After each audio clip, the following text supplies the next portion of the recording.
of our entire season of 2025-2026 coverage of Green Bay Packers football. But the Green Bay Packers, in so many different categories, dominated in this game. First of all, I want to give you all the numbers. 877-867-1670, 877-867-1670. You can also hit us up, 608-321-1670. You can text the program that way, 608-321-1670. You can find us and subscribe to us absolutely free. Go to YouTube, youtube.com/Bill Michaels Show, youtube.com/Bill Michaels Show. You can find us on Twitch, on Kick, on LinkedIn as well. We're on Instagram, Facebook, and TikTok under The Bill Michaels Show. You can also find us on X. Follow me there. I do a lot of stuff during the games as well. At Bill_Michaels, at Bill_Michaels. A reminder, we are a TV show on Saturday nights, 8 o'clock Central Time in Milwaukee on My24 TV, but we're all throughout the great state of Wisconsin and all of our great affiliates over the air radio-wise and the network. But also you can email the program, thebillmichaels@gmail.com, thebillmichaels@gmail.com. You can find us there. The Packers 27-13. So many different things about this game that they needed to do. Okay, first of all, you needed just a win. The Packers needed this game far more than the Lions did. The Lions, pound for pound, have a really good football team. Okay, there's no doubt about that. And they've been the defending champion, and 5 out of the last 6, Dan Campbell's guys have gotten the Green Bay Packers. But the Packers needed to get the win. So that check right there. Check that off the box. Number 2, I watched Jordan Love. Jordan Love today, a tremendous day. 16 of 22, 188 yards, a couple of touchdowns, a 128.6 quarterback rating. Jordan Love probably has 4 throws he wishes he could have gotten back. He could have had damn near a perfect day today. There was 1 or 2 that were just like, whatever. But he had a couple of passes that had he made a second read and looked, he would have looked for Kraft instead of Dobbs early on in this ballgame. Kraft was wide open. He makes that throw. Then there was a couple of them that were just quirky throws, just off-balance throws.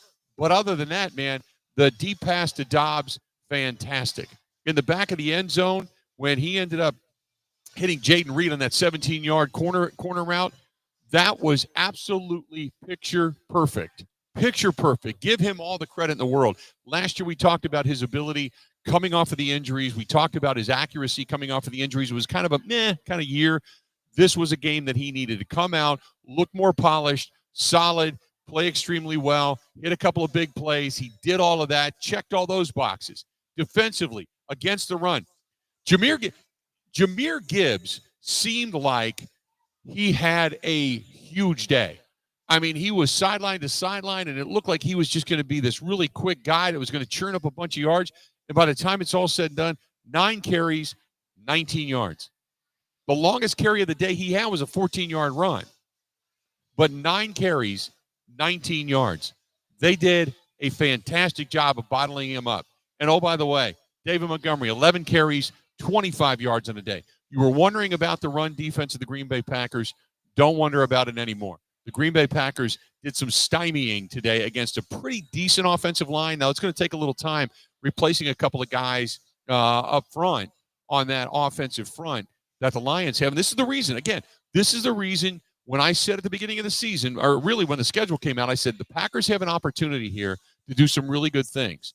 And people kind of scoffed a little bit, and I said, here's the reason why. You don't know what the coordinators are going to call in 3rd and 3, 3rd and 1, 3rd and 7. You don't know how they're going to get guys into the rhythm of a game, right?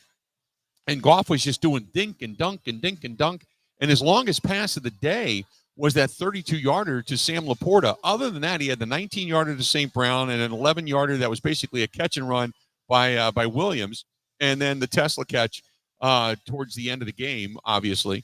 But beyond that, solid day today by the defense because they really didn't allow too much. And then we wanted to see Micah Parsons. And if you were following me on all the social media platforms, Micah Parsons, when he came out of the tunnel, massive, massive ovation. I mean, the fans were juiced. When he made his way onto the field the very first time, massive ovation. He had pressure on the pick.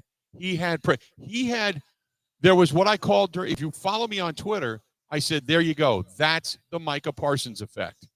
That's the Micah Parsons effect. On the Evan Williams interception, that was the Micah Parsons effect. He came around the outside, kept contained, forced Goff to throw the ball really quick, probably before he wanted to. He never looked off the receiver, Evan Williams jumped the route, got the pick. That was the Micah Parsons effect. Not to mention he had also caused a hands to the face that was never called. That would have been another penalty just because of his ability to rush. And then he gets his own sack later on today. Rashawn Gary, 1.5 sacks today. He feasted. Devontae Wyatt, a sack today. He feasted. Micah Parsons, as I mentioned, with a sack. Lucas Van Ness got to the quarterback today as well. He got to the quarterback a couple times, and a couple of times they had brought Micah Parsons either outside with Van Ness on the inside and Gary opposite, or they had Parsons in the middle playing nose tackle, Van Ness on the outside. Then they stunted Devontae Wyatt and Micah Parsons and brought him in a couple of gaps. It was, I thought Hafley, for the short period of time that he had him, did a masterful job. A masterful job. So we're live. We're taking your phone calls, 877-867-1670, 877-867-1670. But give us a shout. We'd love to hear from you. The text line is wide open. I'm going to start getting the text as well. By all means, go ahead and start hitting us up. Kevin in Marshfield right away. Shout out to WOSQ, ESPN affiliate out there in Marshfield. He said, "Go Pack, go, loving this game." Ryan of Manitowoc, I know it's a long season and things can happen, but that is why you trade for Parsons. The difference he made on this team was crazy. Doesn't have to get a quarterback sack all the time. Just create chaos. They look determined for the first game of the season. Then with the 6-1-2, what's with the 3 consecutive runs to open up the second half? Did they look at the first half stats and say, "Oh, we got to run the ball"? I thought it was odd. It was very. It deflated the energy that you had going in. I agree with you. It deflated the energy that you had going in at half. But it was a solid outing. Solid outing today by the Green Bay Packers. Oh, by the way, they mixed and matched Jordan Morgan and Sean Ryan today. Did you notice that? Where they were mixing and matching these guys. I thought Banks played well. I thought Elton Jenkins played well. Elton Jenkins, the offensive line run blocking wise wasn't great. It wasn't great. They didn't open up the holes that maybe I had hoped for, but you really didn't hear Aiden Hutchinson's name called too much today. As a matter of fact, he only really, I think, made it to the ball carrier one time today, if I'm not mistaken. I have to go back and check the statistics. But, yeah, he didn't have anything today. Aiden Hutchinson, not anything today. Today was Anzalone. Campbell was really the guy coming from the inside. Five tackles, 4 assists total for him. Nobody got to Jordan Love, though. In pass blocking, in this particular game, when you looked at this thing, you said, whatever you do, bad thumb, give it another, 4 days, obviously, to heal up. But just get him through the game. That's exactly what they did. Nobody got not even a half sack, only one hurry all day on Jordan Love. One hurry all day on Jordan Love. Other than that, man, what a performance. What a performance by the Green Bay Packers today. Today, Josh Jacobs, 19 carries, 66 yards, 3.5 yards per carry. Not the way you wanted to go. You would have loved to have seen him been able to get, a couple more rip-offs, but he did tend the end zone, which was fantastic. So let's do this. We're going to set, because right now we're on in not only all of our platforms, we're on in Madison. What we're going to do is we're going to bring in the entire network, okay? So just hang tight. Don't go anywhere. The Green and Gold postgame show. We are live at Burkle's. If you're in the area, come on by. If you're listening to us in Green Bay, come on by. We would love to have you. Burkle's Sports Bar and Grill. Still plenty of tables available until all the Packers fans come in to celebrate. We got a lot more. The Packers get a win. They knock off the Lions. I told you they would. Don't go anywhere. Got a whole lot more of the Green and Gold postgame show next. This is the Green and Gold postgame show on the Wisconsin Sports Zone Radio Network.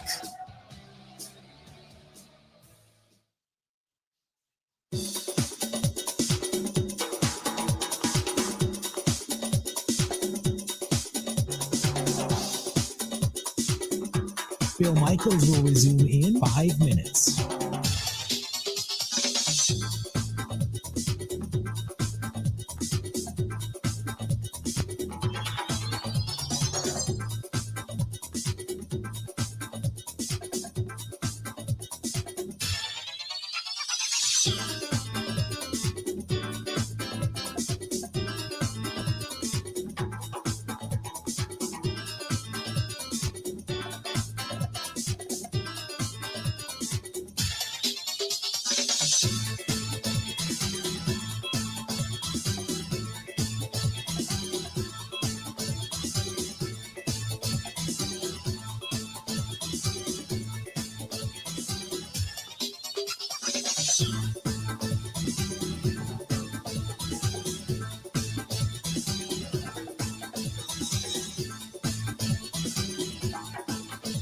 Bill Michaels will resume in 4 minutes.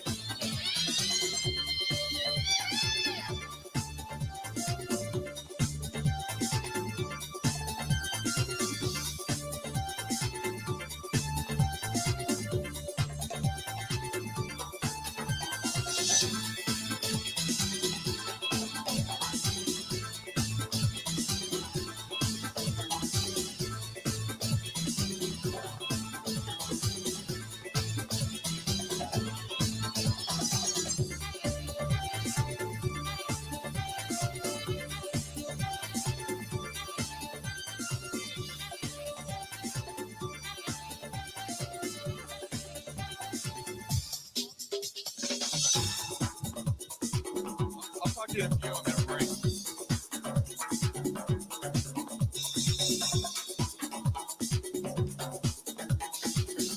Bill Michaels will resume in 3 minutes.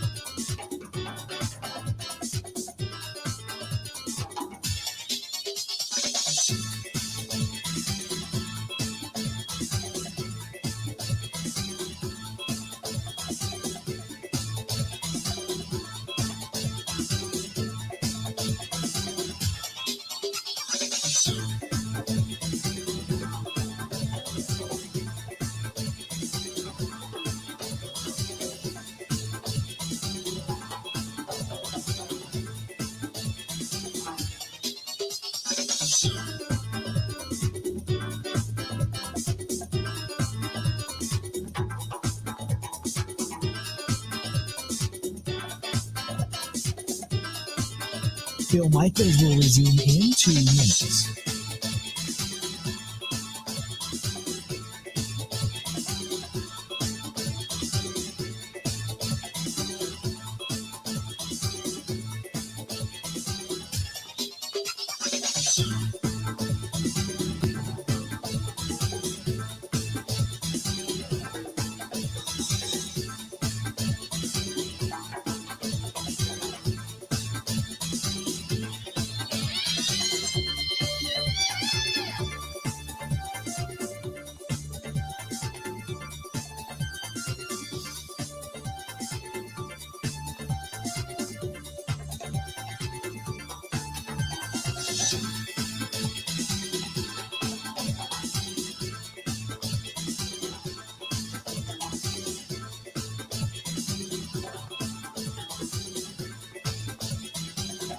Bill Michaels will resume in 1 minute.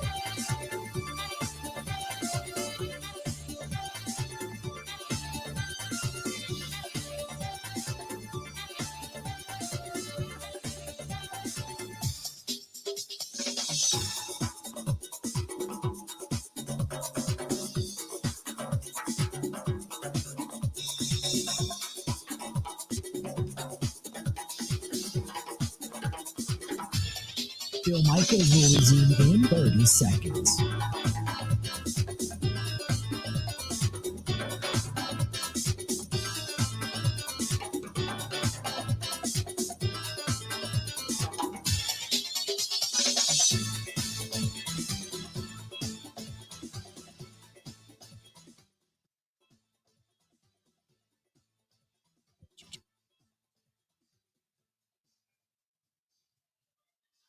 Blue 58, go!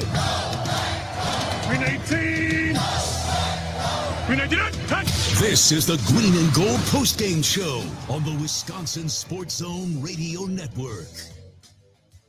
27-13, the final. The Packers did exactly what they needed to do. They checked the boxes. Jordan Love looked good. Michael Parsons looked good. Run defense looked good.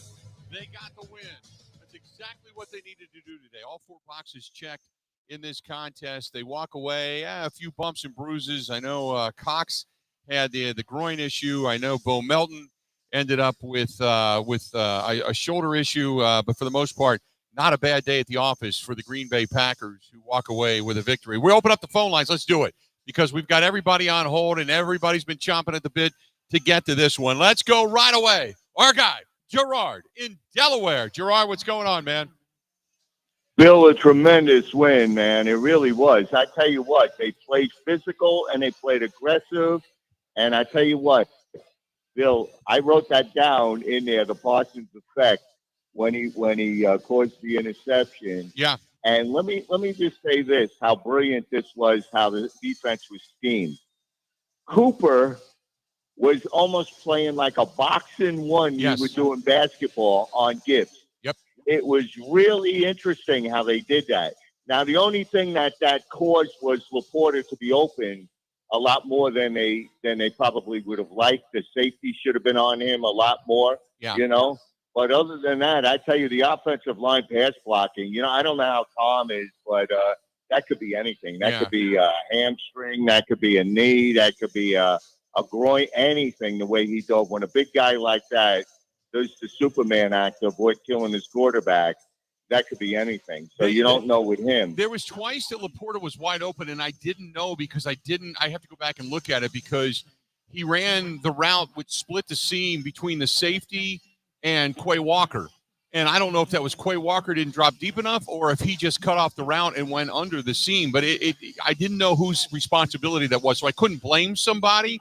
But you're right. I mean, Quay Walker was kind of underneath. Edgerrin Cooper if Edgerrin Cooper is able to get an arm around a guy and hang on to a guy, he would have had 5 tackles for losses today. He was in the backfield all the time today, which was fantastic.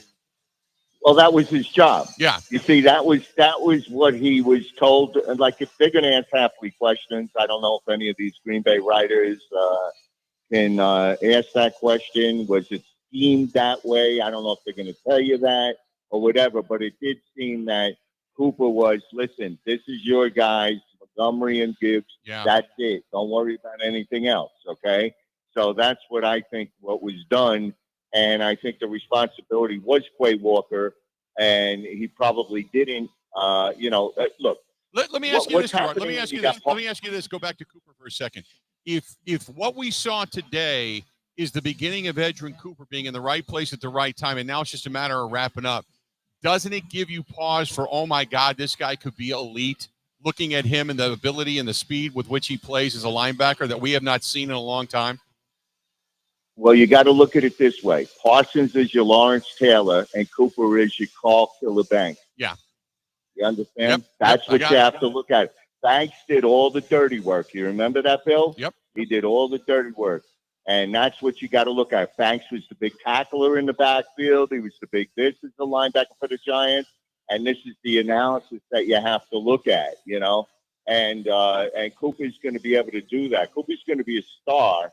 But he's going to, in other words, everybody on this team on defense now is going to have a responsibility, and more than what you think. In other words, everybody does have a responsibility, but it's going to be more like I said. You are the guy that's going to stop the running back. Okay, This is what's going to happen.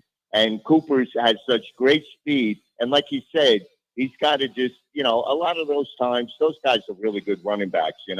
They could get out of a, sort of a tackle. But even hooking the guy for a second, Bill, slows him up enough so other guys could get him. Right. And, that's what's important. I thought Valentine at the touchdown, that bothered me at the end because you cannot let guys get behind you in a position like that. Yeah. Okay, you cannot do that. That has to be something that, listen, you can't do that in that part of the game, And there's other things.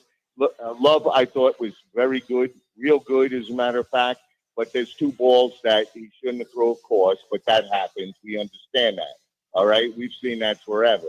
But, look, when they were running Jacobs to an 8 and 9 man box in the beginning of the game, that sort of bothered me. Then they sort of figured it out and started throwing the ball on early downs. So that's when I thought they got the big plays. I thought Dobbs had a really good game. Yeah. And, look, as far as the tight ends, I think they should watch more of a footage and use Kraft more like Detroit uses Laporta. I agree. Gerard, I got to cut you loose. I got to get to some more calls here. But two things about that. When you talk about the tight end play, I thought Musgrave had a couple of wide open routes today that they're going to go back and look at film and say, man, he was getting open. I love what Kraft did today as well. I love the fact that they were able to – when you think about all the guys that Jordan Love was able to hit, he hit Reed. He went 5 times to Reed, 4 times to Dobbs, twice to Dontavian Wicks. By the way, Dontavian Wicks 2 for 2 today in catches, a 16 and a 14-yarder. Tucker Kraft 2 for 4 today. Golden 2 for 2 today. And Golden is just beginning to scratch the surface. I'll tell you that right now. There was a couple of times to look at him, watch him run routes. That dude, once he starts to break free, we're going to enjoy him. Then they had Musgrave, Jacobs, Fitzpatrick, Brooks, Williams. All those guys played into today. And 188 yards of receptions today and a couple of touchdowns. So I thought all in all, again, it goes back to – and now I'm not going to get out over my skis because this is one game. But for everything we wanted to see coming out of the chute and for everything we wanted to see out of this team, and we talked about the offseason being fundamentals, there was 3 or 4 times where Jordan Love threw off schedule, unfundamentally sound, and they were a little bit errant. The rest of the time, man, he was on target. That's exactly what we wanted to see today out of Jordan Love, specifically coming into this game. Let's go to Scott listening to us in Texas. Scott, how you doing today? Welcome to the Green and Gold Postgame Show. Hey, Bill, thanks for taking my call, brother. You the man. I thought that was probably the most solid game I've seen the Green Bay Packers play in a long time on all phases of the game. Just a couple of things that I thought need cleanup that we've seen before. Special team penalties right off the bat. We're getting holding calls, and I'm like, let's not start the game off with that kind of stuff. They had 2 today. Wait a minute. You're right because, again, special teams, they had 2 holding calls on special teams. The opening kick and then that punt in the second half. We saw 2 that was a problem thing last year. So that's something, you're right, that they got to work on with 2 penalties on special teams.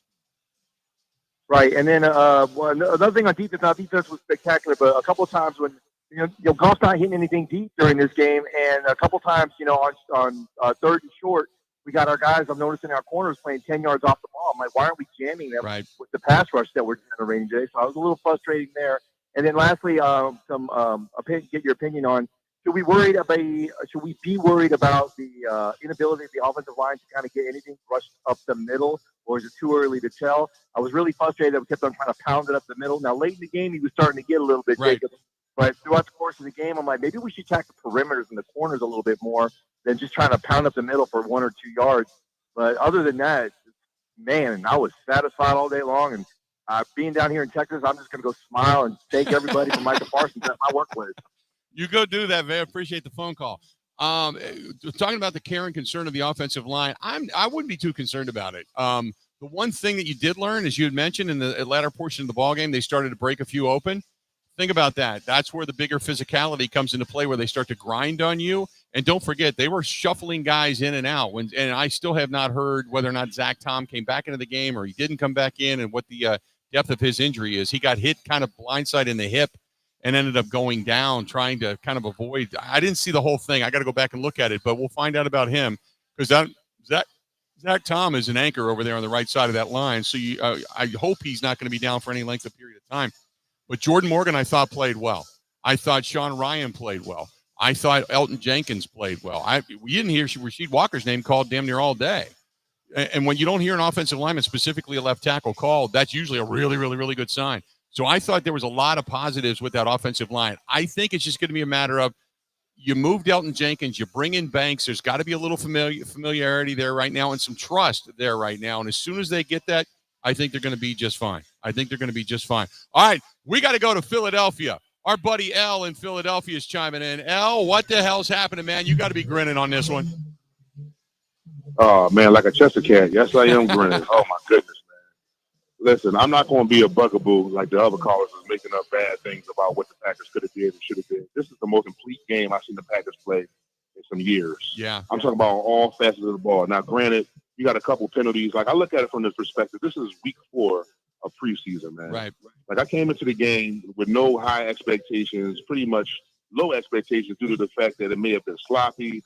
You had people coming off injury, coming back. There's really no cohesiveness throughout the preseason. So for them to come out and play the way that they did, and the offense come drive down the field in that first possession, and then the defense do what they did, man, listen, I have nothing to complain about, not one bit. Right. For a couple third downs or fourth downs where they off the ball a lot, giving up yards. Yeah, but at the same time though, they only had, for real, I look at it, only had 9 points, man. Yep. And I mean, Michael Parsons coming in there, giving that defense a jolt. Like I ain't seen Rashard Gary look like that since like 2 or 3 years ago. Like it looked like he had a new spring in his step. Think about it though. He started to play well at the end of last season. He's now fully recovered, a year and a half out, 2 years now out of that knee issue. He was ascending from his rookie year on until the knee issue. Now he's got a counterpart, right. And the way they moved him around. I think the guy that's going to have a big year besides Michael Parsons is going to be Rashawn Gary. Absolutely. I totally agree, man. He looks like a rejuvenated version of himself. Yeah. And it's just a joy to see them have fun. Everybody's smiling. Everybody's having a good time out there playing. I mean, it's week 1, and we got a bunch of weeks left. But to see them come out like that, man, as a Packer fan, you can't do nothing but be happy about this. Right. And then not just that, to do it against Detroit, who supposedly dominated the division. We only had 1 win against the division last year, and to start off like this, I can't wait to Thursday to see what I see out there. Right. So with all that being said, I'm going to be this call positive. I'm not letting none of these other people get on here and say anything negative. Special teams, they had a couple mishaps as far as penalties, but their coverage was amazing today. Right. Them guys came down there, they were flying down the field and making those tackles. Yeah. So with all that being said, I'm just looking forward to Thursday, man. Thank you for having me. Go Pack, go. I'm riding around, smiling, having a great week, man. Have a good one. It sounds good, man. That's our buddy, L in Philadelphia. So already, right out of the chute, we got Gerard listening to us in Delaware, our buddy down there in Texas, and L over in Philadelphia. We're all over the country right now. By the way, talking about the run defense, and if I would have told you by looking at the game, you would have figured, they racked up 80, 90 yards, and they had a couple of first downs. And because at one point they were 0 for 4 on first downs, and then they went 4 out of 5 on conversion on third down. And then after that, the Packers shut them back down. They had a total of 46 yards rushing today, the Lions did. They were 33.3% on third down, 5 of 15. The Packers were 4 of 10. But now there were a couple of drives, long drives, that the Lions had where they didn't have a third down. That's why you didn't see Micah Parsons on the field like the third or fourth drive in this ball game, because they only had 1 or 2 third downs. They didn't really have any. They went first and second, and then they finally got into Packers territory. But the Packers bent, but they didn't break. They gave up some yards, and they gave up time of possession, but they ultimately stymied them and held them to field goals. And if you're going to trade touchdowns for field goals, you take that all day long. So there's some things to work on. Don't get me wrong. But they threw for Jared Goff threw for 200 yards. The Packers won 88. Packers were able to run the ball for 78 yards today. And by the way, when we get into the realm of penalties, the Packers had those 2 holding calls on special teams. Other than that, they only had 2 other penalties all day long. 2 other penalties all day long. One was a personal foul, the taunting, and the other one I can't remember specifically what it was, but that was it. The Detroit Lions, 7 penalties for 40 yards today. Packers, 4 penalties, 40 yards as well, and nothing that killed them. Field goals today, the Packers were 2 for 2. The Lions were 2 for 2. Red zone efficiency. Think about this for a minute. Red zone efficiency. The Packers already, defensively speaking, they only gave up 1 of 4. They're 25%. Fantastic. That's a good number. Packers 3 of 5 in the red zone. 3 of 5 in the red zone. You take that all day long as well. There you go. Some good numbers coming out of this game for the Green Bay Packers. A lot of things that you can hang your hat on. You know what's good about this game is the Packers didn't look good in preseason. They looked sloppy in that first game with the starters. We didn't know how they would mesh. They still have not fully been able to play together and get comfortable with we're going back to the offensive line because they didn't play.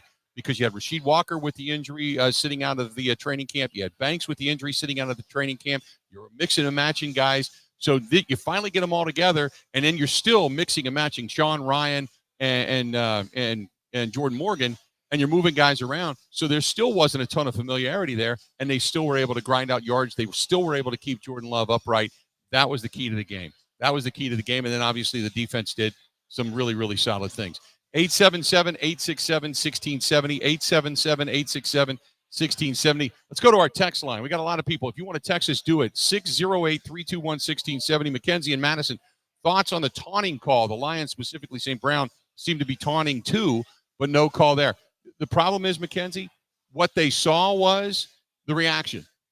The guy that always does the reaction is the guy that gets busted. Very rarely do you do something egregious enough. Say like Carter. When Carter ended up spitting on Dak Prescott. Dak Prescott kind of instigated that, so to speak, by spitting first. The referee really didn't see it, and the spit went towards the ground. Carter comes over right in front of the referee and retaliates. He's the guy that gets busted. Same thing today. Xavier McKinney. Okay? He got headbutted. Xavier McKinney then got it in his face. He was the guy that reacted. That way, if you can keep your cool, now you don't want to take it. You don't want to be somebody's, B word, so to speak. But if you can be smart, you can end up, really kind of saving yourself, saving your team, or garnering your team yards, penalties, and such. But usually the guy that gets and I think the taunting call on something like that where guys are just bumping heads together, I'm not a big fan of that. However, remember in the offseason and all throughout this training camp, the emphasis is on taunting. So for the first 5 or 6 games, they're going to call the littlest things because this is where they want to put the emphasis. They want to go back to better sportsmanship in the NFL this year. Bill and Waneke, LaFleur very conservative with the play calling in the second half. Great win overall. I thought getting downfield, the only time he got conservative was coming out of the chute after half and going 1, 2, 3 runs, 3 and out. Because that's what that reminded me of? And I hate to compare it in this particular facet, but I'm going to. Because it took a building that had a ton of energy, that was geeked for Micah Parsons, that was excited because they had a lead. They were looking for more. What that reminded me of is when Mike McCarthy went 1, 2, 3 runs in the game in the playoff game against the Seattle Seahawks in the NFC Championship game. And they went 1, 2, 3. That was the Boston game, by the way. 1, 2, 3 in that third quarter and allowed them to then come back and grab the momentum and ultimately go on to win that game. That's what that reminded me of. You just suck the momentum and the life out of the building by doing that. And again, 2 vastly, drastically different games. I'm not comparing the games. I'm comparing the energy in the building at that particular point in time. Let's go to the 402. Hey, Bill, great Packer win. It was the most fun I've had watching a Packer game in a long time. Nothing against Zach Tom, but don't think the run offense got a bit better when Kennard came in. It seemed like they started to move the ball a little bit more. Go, Pack, go. Kennard's a big body. They got big bodies up front. And this is what I'm talking about. It's when first of all, Zach Tom's your right tackle. Okay, he's a mauler. Okay, but you started to grind on them. They started to get a little bit tired. First game of the season, you're starting to impose your will, and you kept at it. You kept at it over and over and over again. That's what you want to do.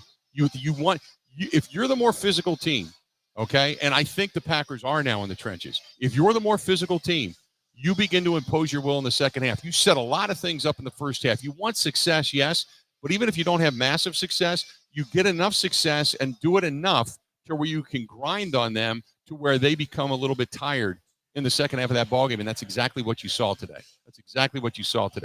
877-867-1670. You can give us a call, 608-321-1670. You can text us.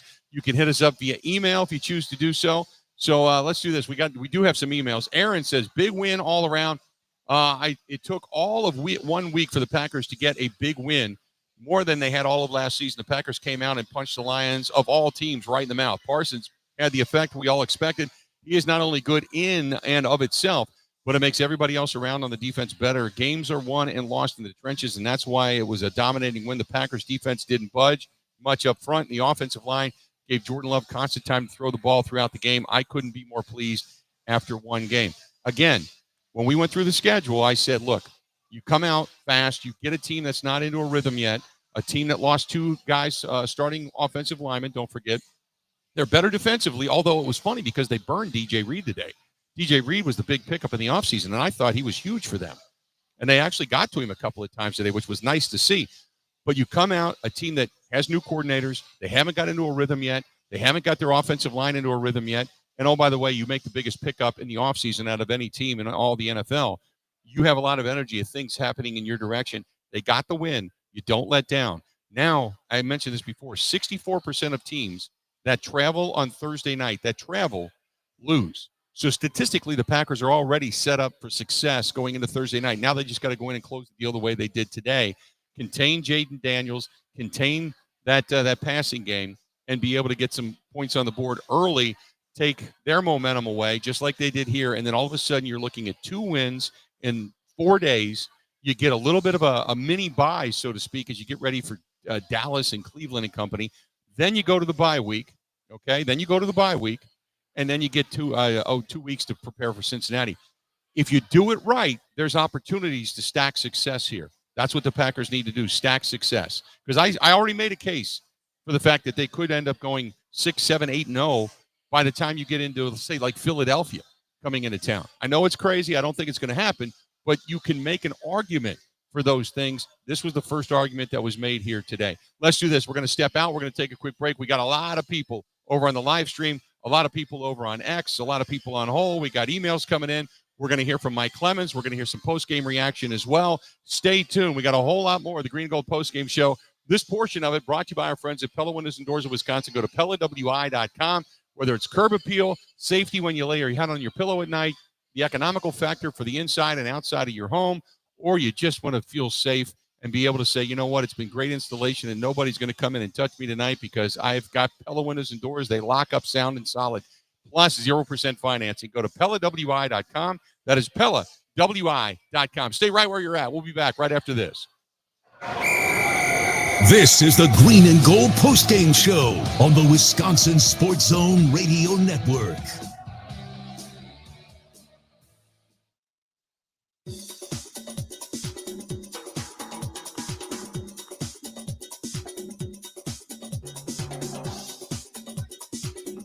Bill Michaels will resume in 3 minutes.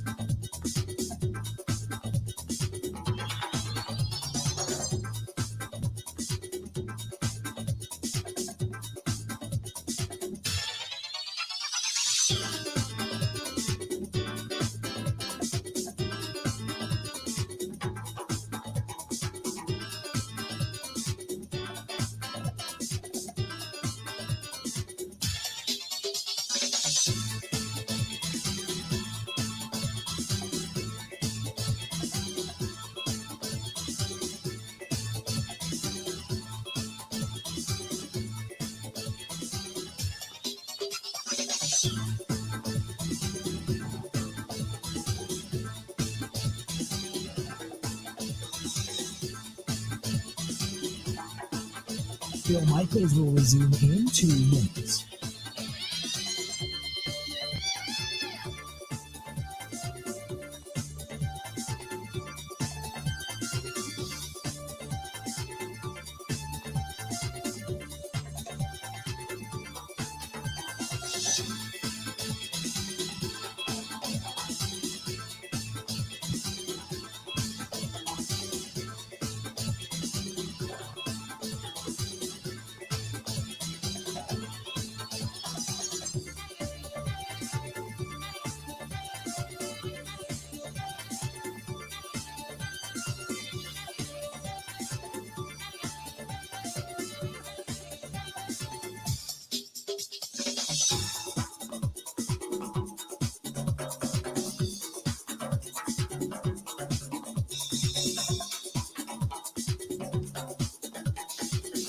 Bill Michaels will resume in 1 minute.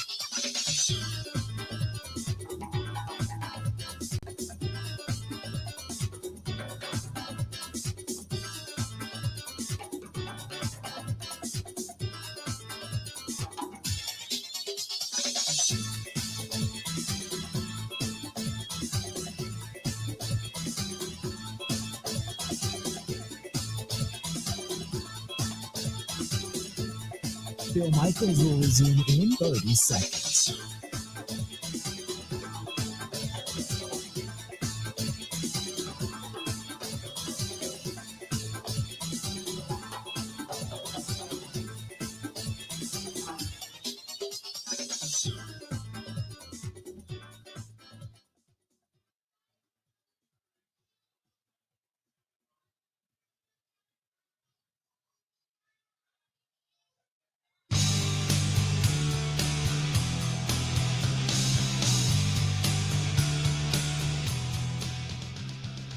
Welcome back to the program.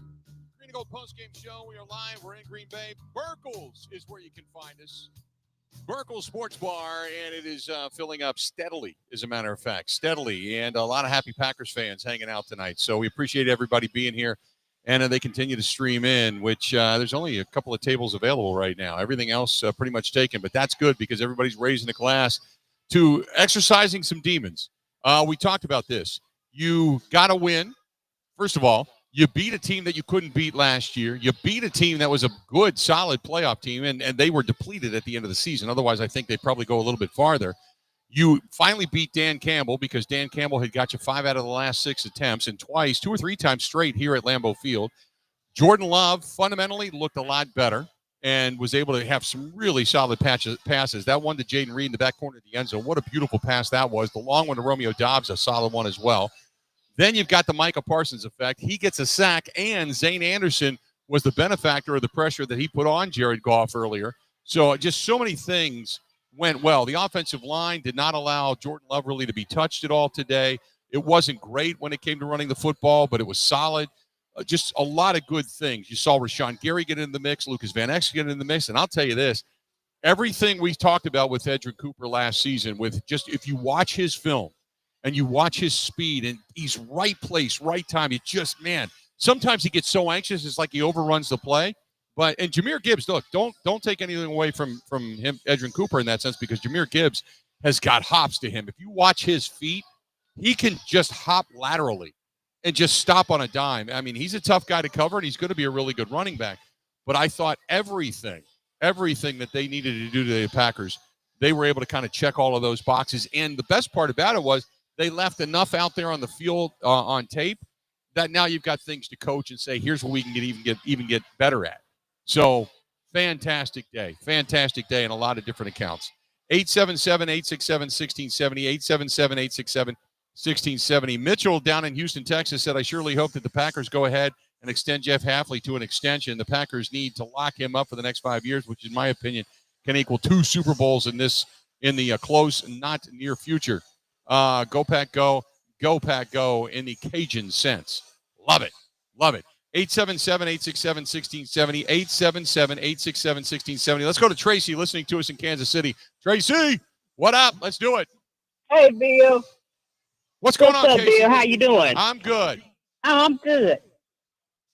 Hey, I give that game an A+. I was kind of worried about Micah, I ain't gonna lie, but I see why. They made an excellent choice picking him up. He's boosted that defense. I don't care what nobody say. Yeah. I would completely agree with you. Absolutely. Yeah, I won't be too long, but me personally, I would have rolled the dice and gave Jair one more year because I think he's going to do good tonight against the Bills. Well, you know, the thing about it is with Jair, and I know people wanted to bring him and keep him here, but he's already had some knee issues. I mean, I don't wish him any ill will. And you could certainly use his speed, but the problem was you just didn't know what game he was going to end up going down. That was the problem, you know? Yeah, I know it's a 50-50 because I'm still concerned about the corners.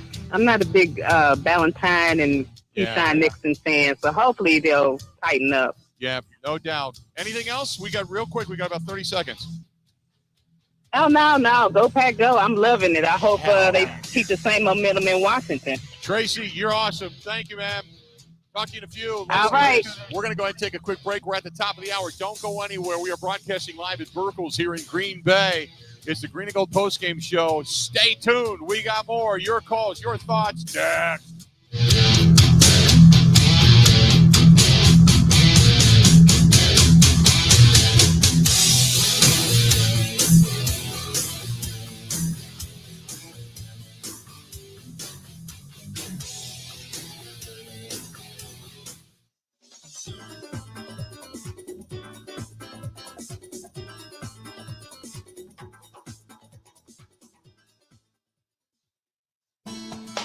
The power of friendship has spawned a memorable baseball season in Milwaukee.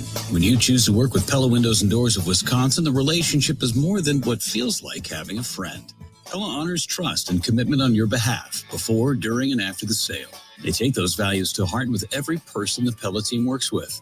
It's natural to feel a little apprehensive about having someone visit your home, but take it from me and my wife. The brilliant Pella designers immediately put you at ease with their experience and professionalism. We love that initial visit, along with how easy they made it to envision bringing our project to life. Pella is committed to being the company everyone wants to do business with. And they've certainly lived up to that and more.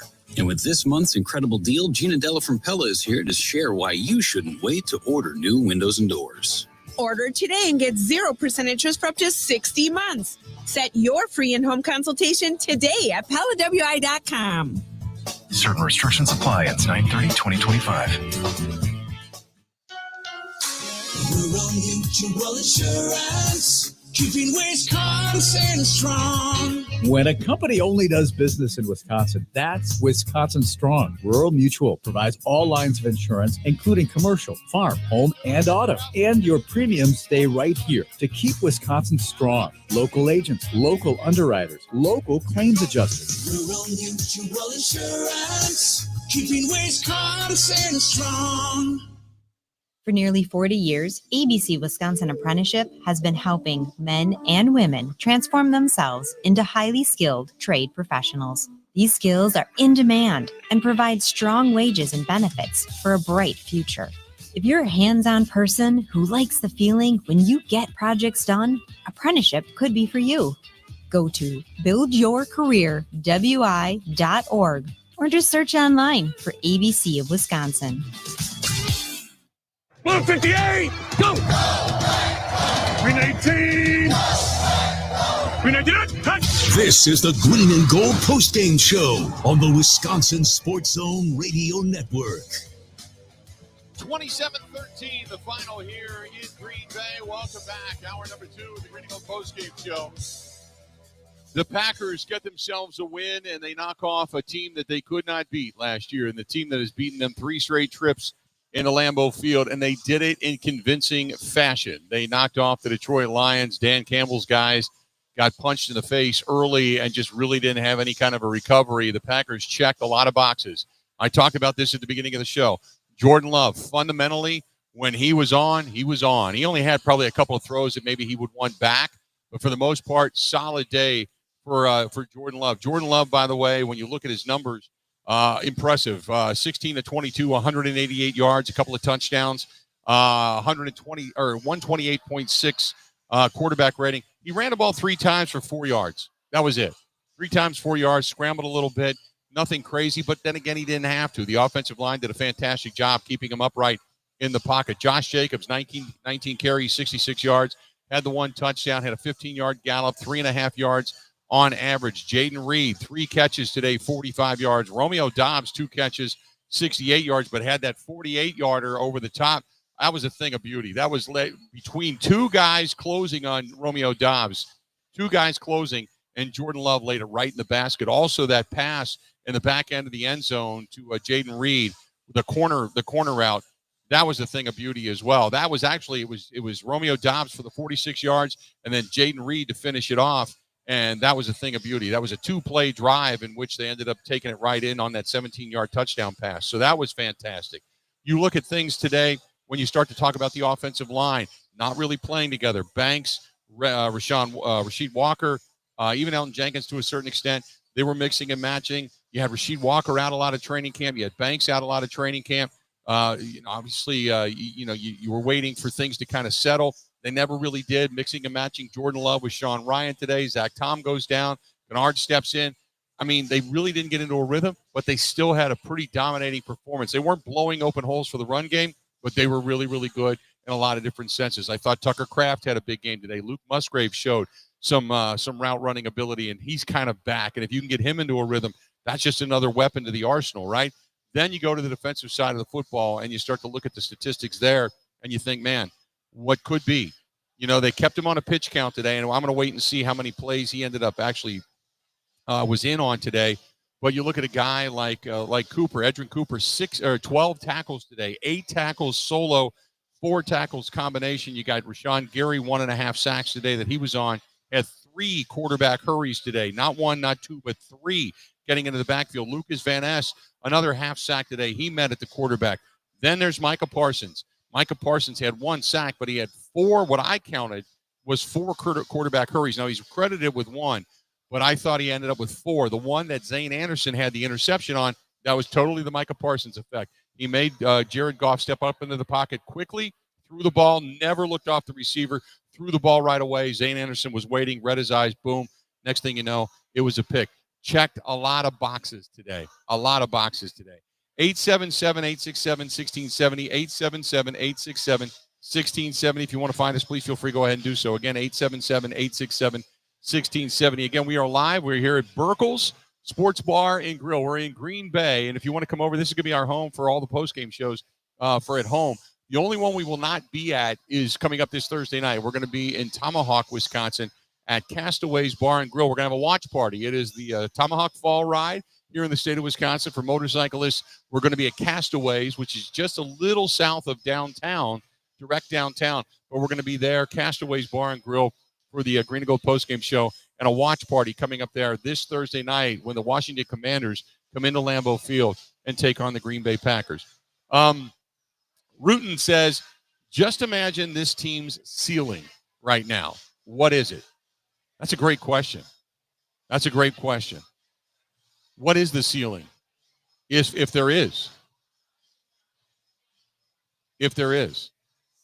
I don't know. If you see the ascension of Romeo Dobbs, the way he played today, if you see Dontavian Wicks, he was 2 for 2 in catches. And, you know, one of the monikers that has been kind of the albatross around his neck is the fact that he's had drops.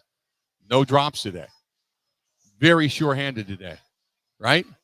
Then you didn't even get a chance to really see Matthew Golden on display.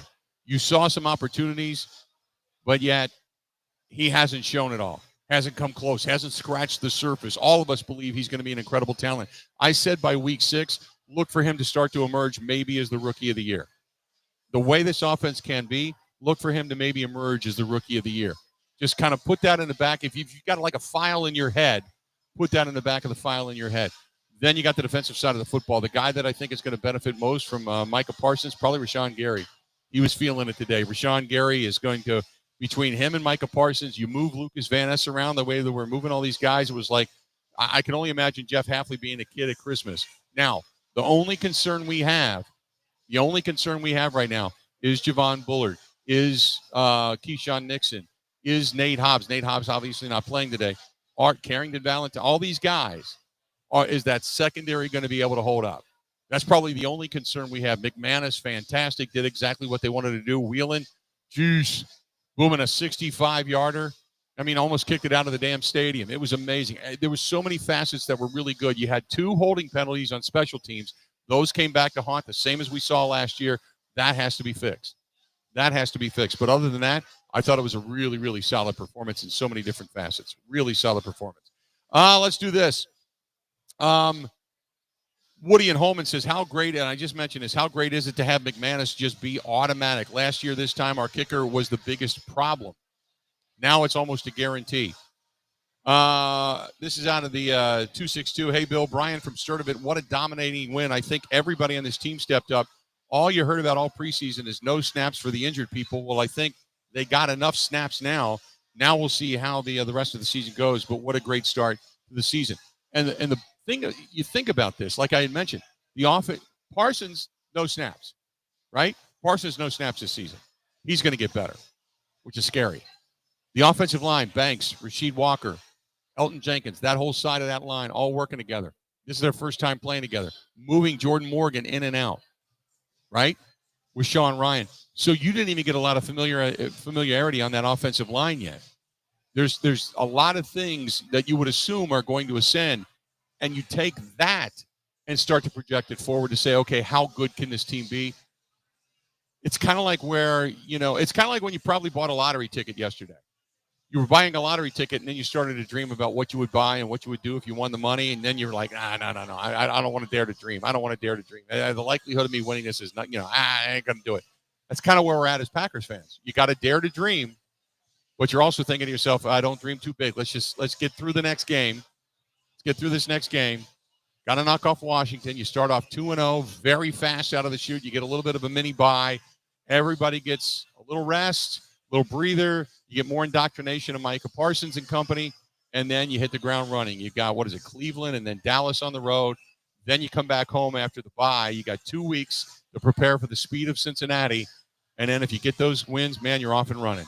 You were off to one hell of a start. So you got a divisional win already, a good divisional win, not like the win you got last year where Carl Brooks in that finger knocked down a field goal for them to get that one divisional win. You already exercised a few demons here today. Very, very solid performance in a lot of different facets. 877-867-1670. Give us a shout. Corey says every regular season confirms preseason games are meaningless. Corey, I had mentioned this during the preseason. Did you realize that more than half of the teams that have went on to win Super Bowls had a less than stellar record, less than 500 record when it comes to preseason football? I don't know if you knew that or not, but that's true. That's true. Adam says it's only one game. The win means only one thing, that the Packers are 1-0.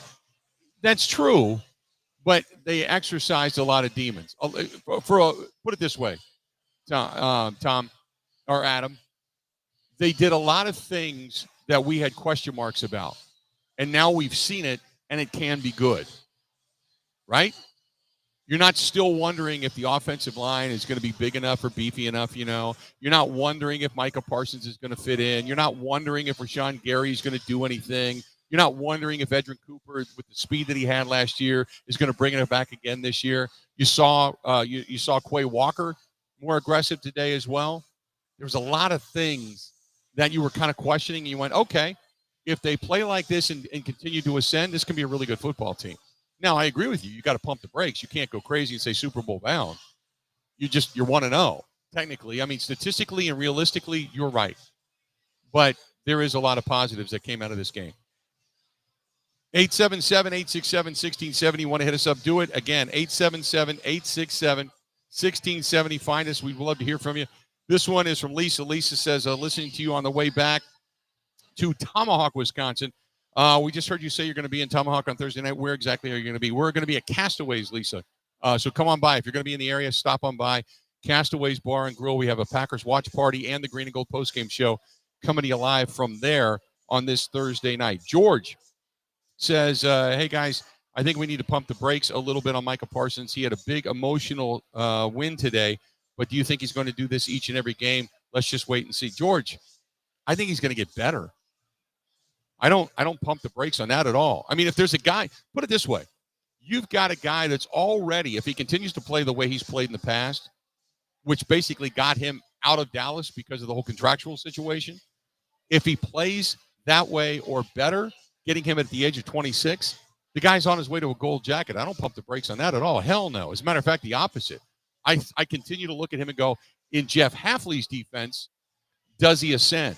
In this team, in this structure, in his enthusiasm for this organization already, does he continue to ascend? Remember, during the week, he said he could not believe when he came in on an off day, the whole place was filled with guys working out and going through film study, and they were here. He said you don't see that in Dallas. An off day, guys are gone. Nobody comes into the facility. It's it's just a different.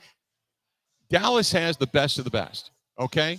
They're like the rich kids at the end of the street. They got the best cars. They got the best pools. They got the best tennis courts, the best tennis rackets. They got, all the hottest chicks, all that kind of stuff. They got all of that. But when you get to another place down the street that's hungry, that's got a lot of young guys, but they do it and they are focused and they have an attitude because of what's happened over the last couple of years, and they know they're this good and they can smell it. They're just looking for that last puzzle piece to put it all together, as opposed to a team that's kind of got it easy. He was impressed with all of that. He was impressed with the guys that were here. He was impressed with the guys who were working out. He was impressed with how well the locker room meshed together. There wasn't prima donnas in there. The guy that's been the face of your team, which is Jordan Love, not a prima donna. You look at a guy like Matthew Golden, he's a dog. Barron Sorrell, he's a dog. The guys they just drafted, right?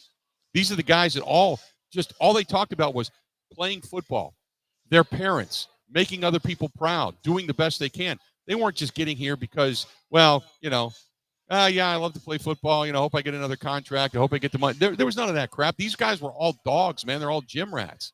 And he was like, wow, I didn't know that existed outside the walls of a big shiny star that hasn't won jack crap since, Troy Aikman was there, since Jimmy Johnson really was there and built that thing.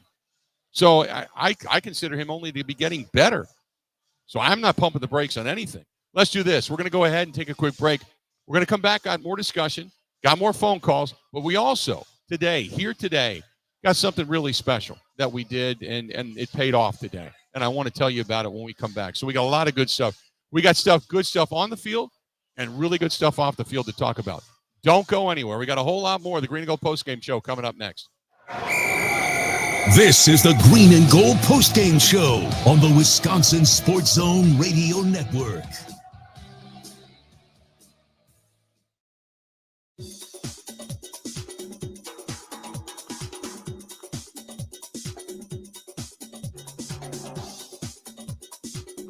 Bill Michaels will resume in Check. 3 minutes. Check.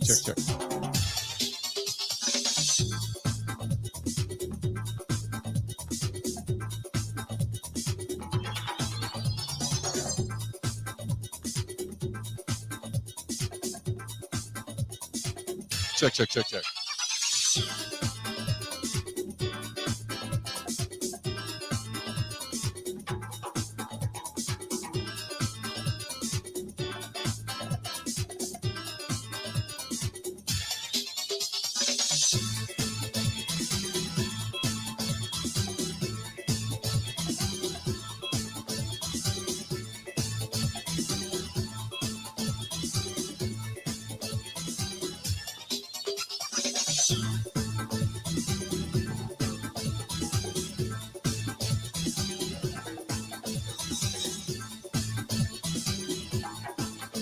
Bill Michaels will resume in 2 minutes.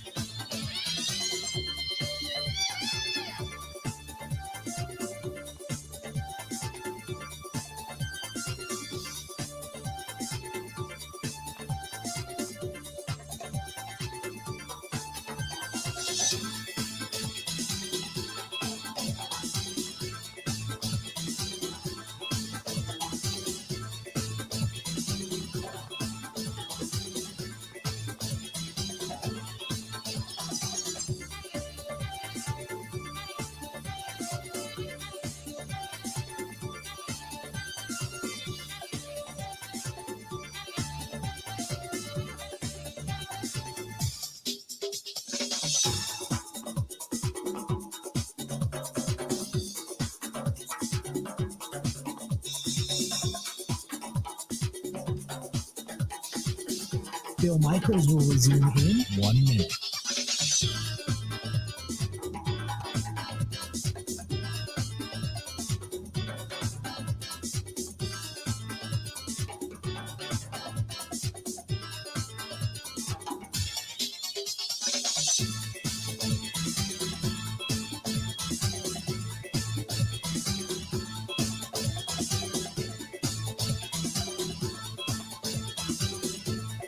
Bill Michaels will resume in 30 seconds.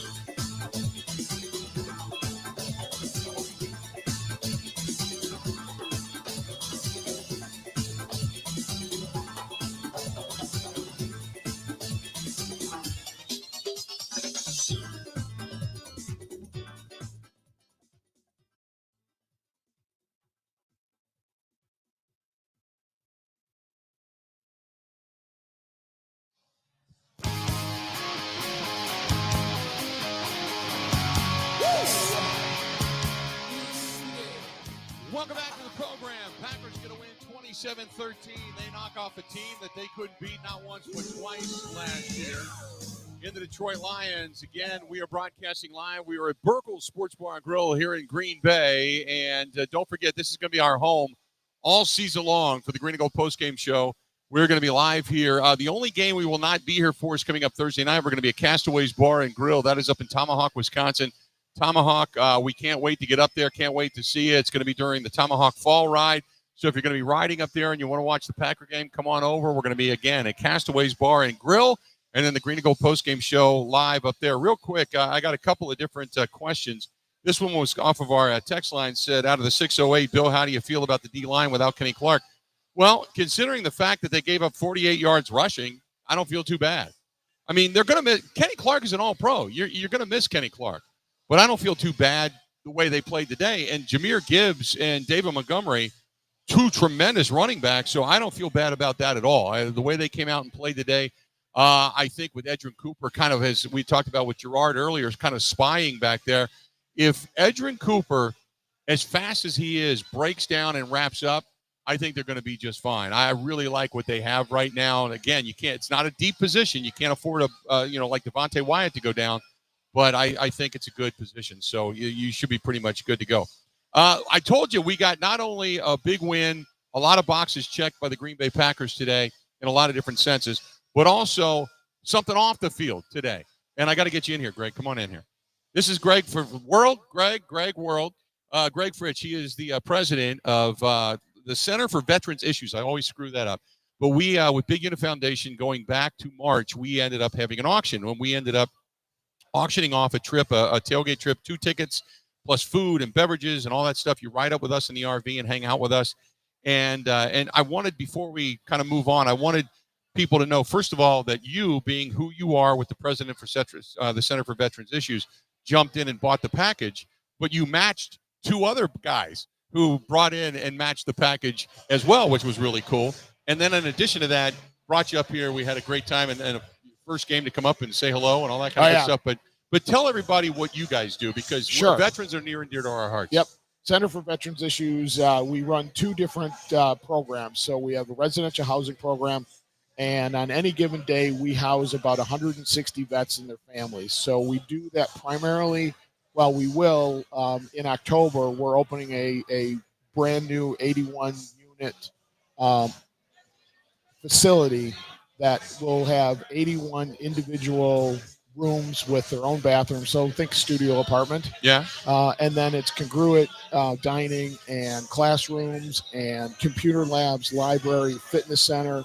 And our job with these guys is to reintegrate them or help them get back to independent living. Yeah. So everything that we can do, we have jobs programs, we have all sorts of wraparound services. And then what we do for vets and their families that don't live with us is we have supportive programs from the VA, and we can do things like pay half of the rent for up to 6 months to prevent them from becoming homeless, provide them with groceries and food vouchers and clothing and auto repair, basically anything that will help prevent them from becoming homeless. Yeah. And then the big thing, and I think the most important thing that we do, is we run the Sergeant Fox Suicide Prevention Grant for the VA. There's 22 vets nationwide who take their lives every single day. Yeah. And it breaks my heart. It's tough. So we run that program for the VA in the state of Wisconsin. So we're in 72 counties with that program. And we work with, we have offices all over the state. We have offices in Milwaukee where we're headquartered, but Racine, Kenosha, Beloit, Janesville, La Crosse, Eau Claire, Green Bay, Appleton, Fond du Lac. So we're everywhere. Yeah. We do heavy programming in 55 counties. We do the suicide prevention in all 72 counties. So we're everywhere. So if you want to know a little bit more about us, you can check out our website at cvivet.org. And we're always looking for help. We're always looking for volunteers and obviously donations. Yeah. We get federal grants. We get money from corporations and foundations, but it's never enough. So there's always more needs, which is where the Big Unit Foundation and us can work together to help fill those gaps. Which they were, for those that are watching, they were our first ever donation from our foundation to yours to try to help out. We sent our first $1,000 we sent to them. So it was a great partnership. And we put it to good use. Anything we can do for veterans, the people that sign on the dotted line and say the rest of us can go to games and lay our heads on our pillows at night and nobody's going to hurt you, that's the least we can do. So in the experience here, coming up in the RV, it was awesome. Did you enjoy yourself? Yeah, absolutely. Yes. Was the food good? The food was fantastic. Yeah. Yeah. The logistical challenge of catching up with you guys was a little hard from being in a wedding in Watoma. Yeah. Wapaka, and then having to chase back down to Milwaukee in the morning. But yeah, it was great. But if you can travel this way in the RV and ride like you're in theater seating and get great food and tailgate and. Well, the RV is awesome because it's when you're driving and you're thinking, oh, this is kind of narrow. And then you park and you slide all the sliders out. And you're like, holy crap, I've had apartments smaller than this. It's bigger than my first apartment. It's bigger. So they can find you cvivet.org, cvivet.org. Right. Okay, awesome thanks. Stuff, buddy. Appreciate Thanks for coming with us. There you go. One of our proud charity auction winners. Fantastic stuff. Not only did the Packers get a win, but veterans got a win here today as well. That just makes my heart smile. I'm telling you that right now. I don't care who you are. That's freaking awesome. Let's do this. We got let's do this because I'll take an early break. I want to come back. Jordan Love spoke. We got Matt LaFleur coming up. Also, don't forget, we're going to hear from Mike Clemens inside the locker room. Don't go anywhere. Stay right where you're at. We're going to come back. We got a lot more of the Green and Gold postgame show. We're live here at Burkle's in Green Bay. Stay tuned. Be back right after this. This is the Green and Gold postgame show on the Wisconsin Sports Zone Radio Network.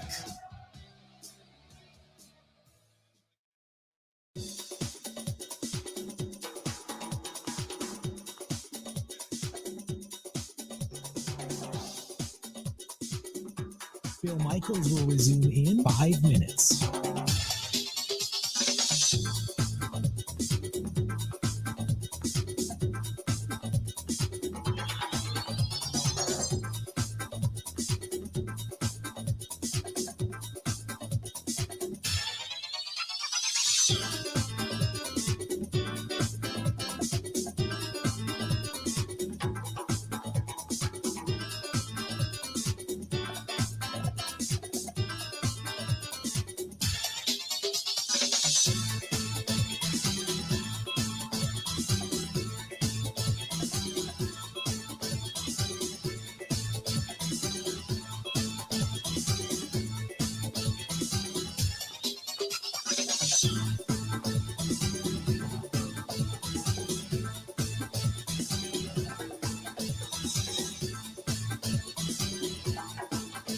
Bill Michaels will resume in 4 minutes.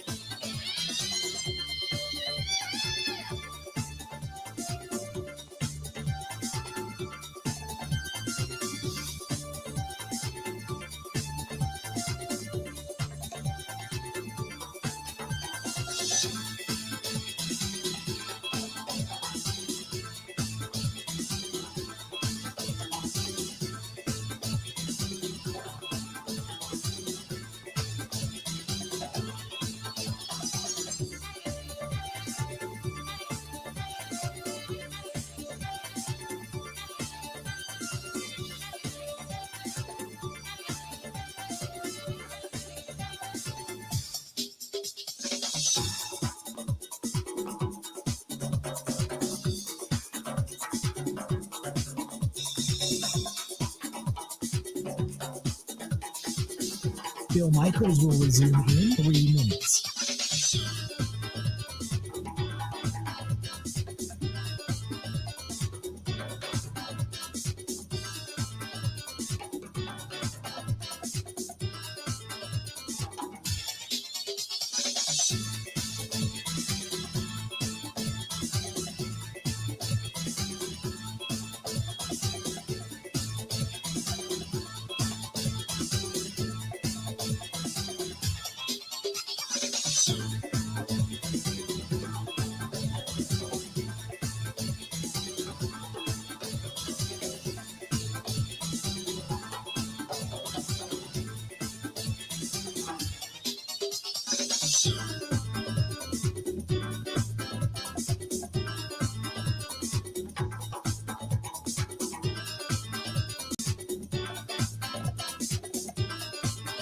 Bill Michaels will resume in 2 minutes.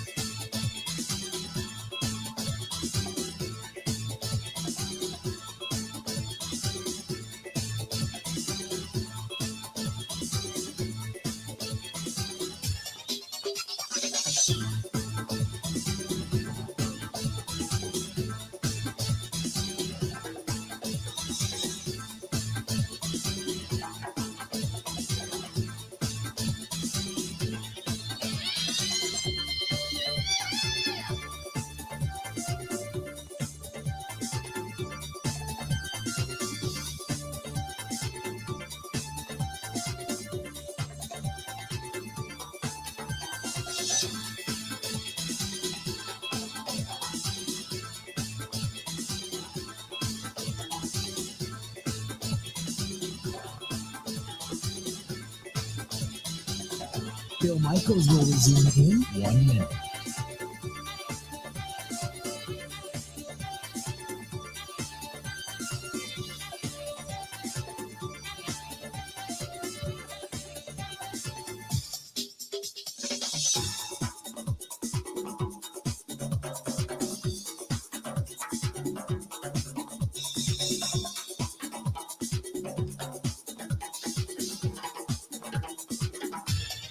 Bill Michaels will resume in 30 seconds.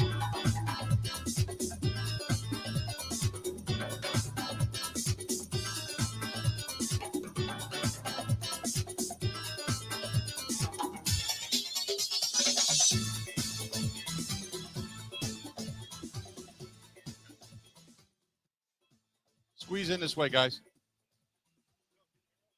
Yeah, I will. I haven't turned your mic on yet. Good deal.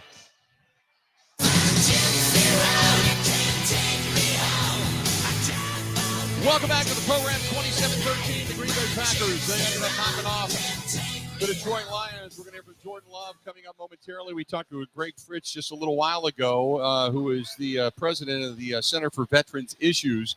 But we had two other winners that actually came up with us, and I wanted to make sure they had their time as well. I'm very familiar with Stephen here over my shoulder. This is Stephen Rose. He is the executive director of Fisher House, Wisconsin. And Garrett Pomeroy, his dad's a longtime friend of mine, but he plays the horn in the band, Boo the Band. But they're also the ones that did the exact same as Greg did to come here and say hello to us. First of all, Stephen, Fisher House has announced that you guys are going to build another one, which is fantastic, out in Madison, Wisconsin. Yeah, absolutely. So we got a target date from the VA of September 30th for land acquisition, and then after that, it's how quick can we raise the money to build the house and get it done. It's like a $12 million fundraiser? Yeah, it's between 9 to 12 million. It's going to be 16 private family suite house, looking to do 5,840 nights of lodging, food, and support for military and veteran families. Real quick, how many families is Fisher House, Wisconsin house to help veterans, military members through their time at the VA? Yeah, so we've done over 7,200 military and veteran caregivers, providing over 19,400 nights of lodging, so like 53 years. And that's completely free to the families, to the vets, and everything, just to make sure that they're all together at a time of need. Absolutely. No family receives a bill or pays a penny for any of their services. That is fantastic. And Garrett? Yes. You play horns, man. I play horns, man. You play horns in a band. I do. What was funny was when we started bidding on this at Big Unit Foundation Gala, you were bidding and you thought, I'll help them bid it up. Exactly. And then I stalled you. I'm like, no, you do it. Okay, everybody's going to go. Did you have a good time? I did. I had a great time. It was really, really cool to see everybody so happy and everybody. It was coming really up in cool the experience. RV is the way to go. Oh, yeah. Grilling out is the way to go. Oh, yeah, 100%. And we thank Robert Specialty Meats for supplying everything. Thanks to them. Shout out for their donation, and also to our friends at Quick Trip for their donation. But favorite part of the day, other than a Packers win? I can't. Steven is a Lions fan, by the way. Steven's a Lions fan. But favorite part of the day, other than the win? Favorite part of the day, I was surrounded by Lions fans, and not a single one of them was negative. Like, they were all really good-hearted people. Yeah. They all took the loss with great heart, and I have no problem saying, I'll root for the Lions over any other team in the NFC. If it's not the Packers. Exactly. Yeah. And I can proudly say, the Bears still suck. So. Hey, man, I hate the Bears too. Yeah. Well, here, Steven, you had a point. I mean, the Packers are a huge draw, no doubt. I mean, they're massive. But if you put a Bills-Lions Super Bowl together, that feeds the United States. It'd be off the hook. Yeah, it feeds everybody. Now we all hope the Packers are there. Of course. Yeah, but that would be crazy. Yeah. Now, did you get a chance to go over to the playoffs over in Ford Field? Yeah. Any chance? Yeah. So I it went was last crazy. Year. It was. For Packers fans, I mean, go to Detroit, go get your victory over there as well this season. I mean, I'm really rooting for you guys. Thanksgiving. Yeah, it's an environment like nothing else. It's so loud inside of there. I know, it's crazy.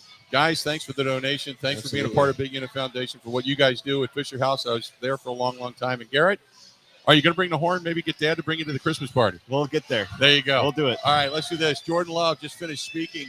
Let's get a listen to Jordan Love. This is Jordan Love talking to the media. Here you go. What does it mean to beat those guys and get a week one victory and things that you hadn't done? No, it's amazing. Obviously, I think a big goal for us was to be able to come in here and start the season off fast and start the season on the right note. So to come in here week one at home and get a dominant win like that is amazing and exactly what we've been working for. So it feels great.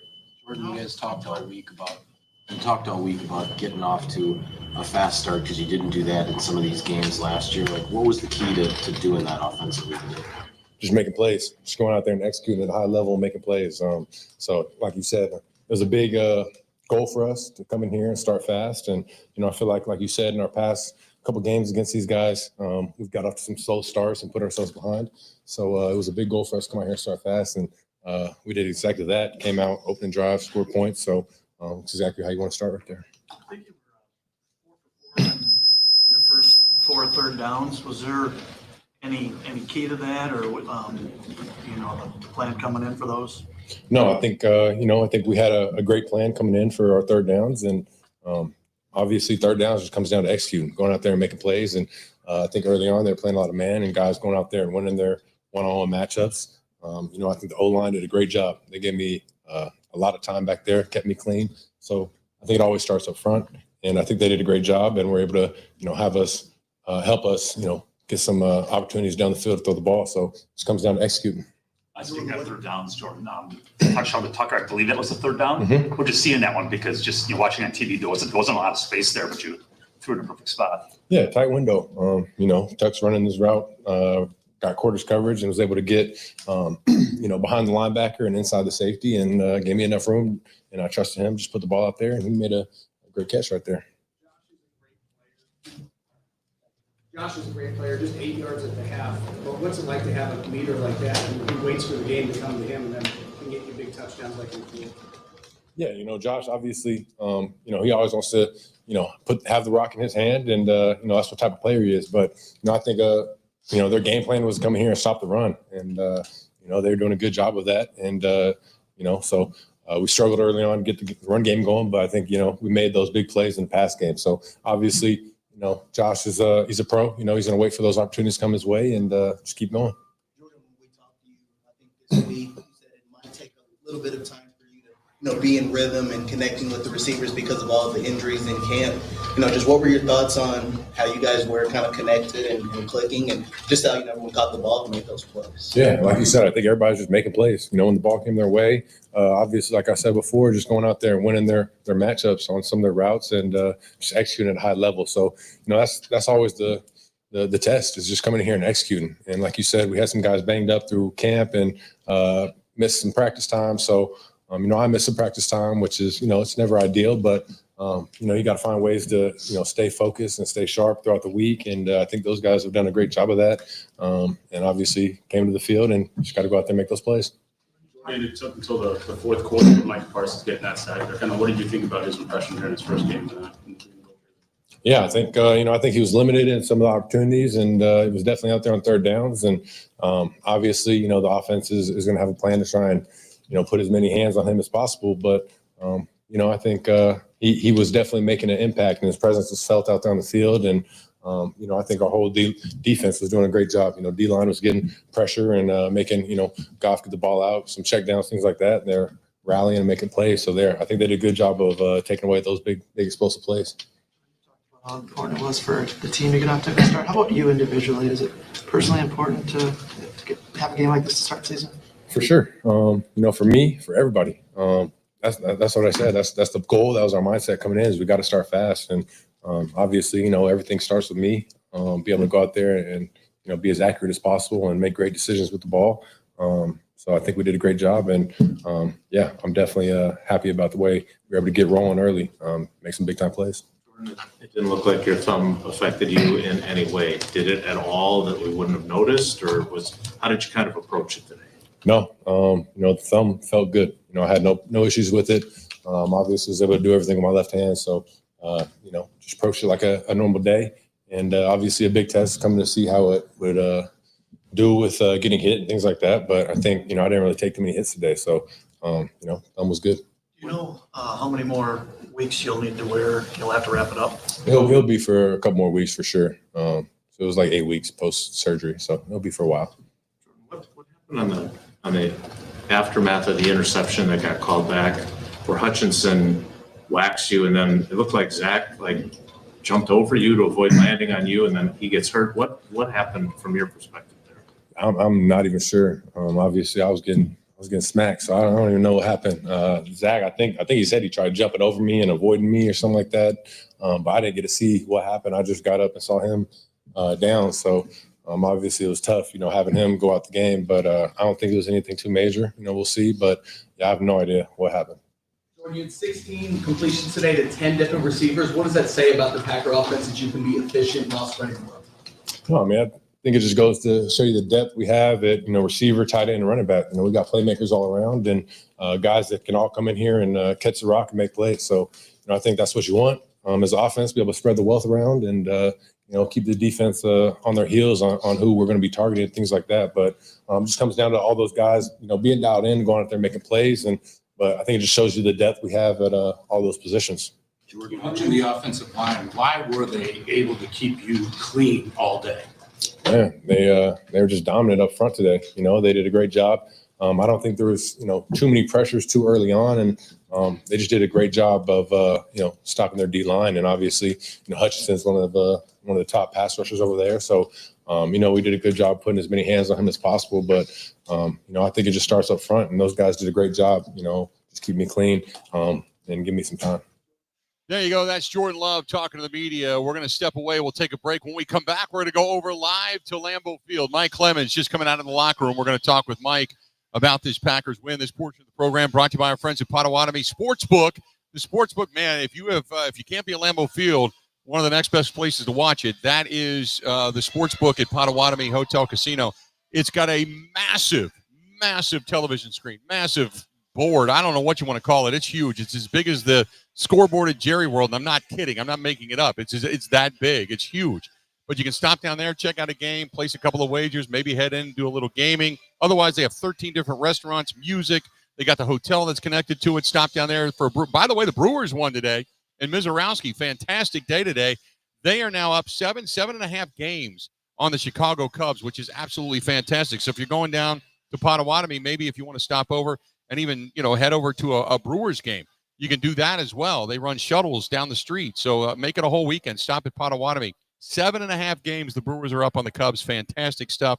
And all of this portion of the program brought to you by our friends at Potawatomi, the Sportsbook. Go to paysbig.com, paysbig.com. And don't forget, they've got Potawatomi Hotel Casino up in Carter, Wisconsin as well. When we come back, we're going to hear from Mike Clemens. We're going to go live over to Lambeau Field. That is next on the Green and Gold Postgame Show. This is the Green and Gold Postgame Show on the Wisconsin Sports Zone Radio Network.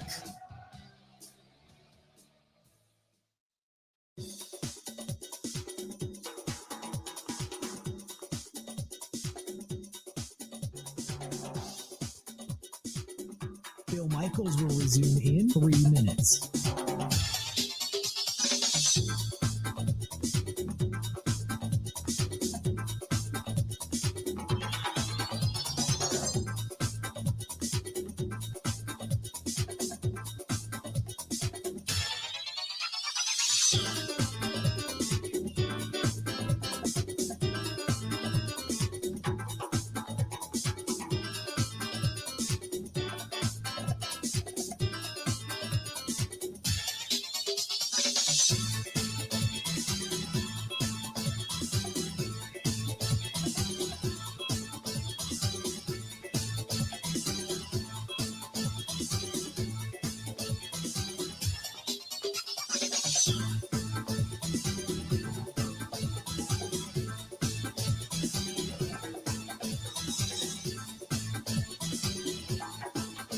Bill Michaels will resume in 2 minutes.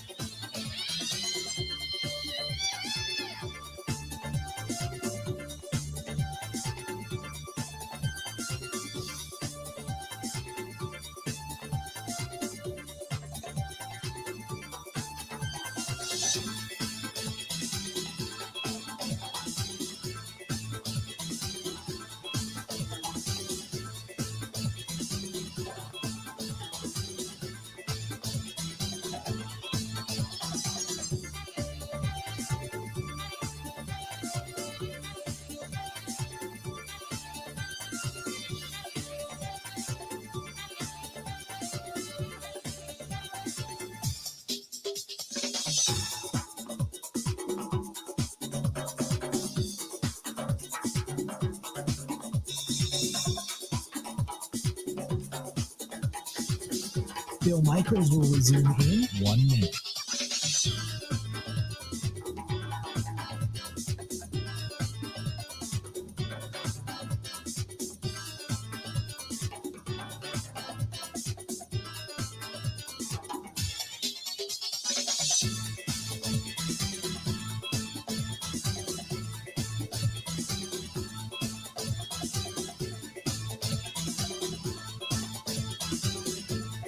Bill Michaels will resume in 30 seconds.